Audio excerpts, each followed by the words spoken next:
Swiggy से chicken biryani order कैसे करें। आप स्विगी से चिकन बिरयानी ऑर्डर करना चाहते हो तो इस वीडियो को पूरा देखना। इसके लिए स्विगी ओपन करना है और सबसे पहले आपको अपना एड्रेस ऐड करना है। एड्रेस ऐड करने के बाद सर्च ऑप्शन शो होगा, इस पर क्लिक करना है एंड यहाँ पर चिकन बिरयानी टाइप करना है।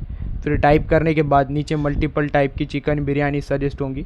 देन आपको इनमें से जिस टाइप की चिकन बिरयानी ऑर्डर करना है उस पर क्लिक करना है।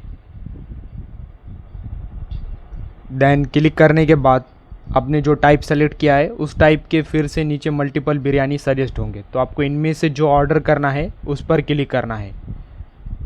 क्लिक करने के बाद ऊपर आपको फ़ोटो शो होगा, देन नीचे नेम शो होगा एंड इसके राइट साइड ऐड ऑप्शन आएगा, ऐड पर क्लिक करना है। फिर नीचे ऐड आइटम आएगा, इस पर क्लिक करना है।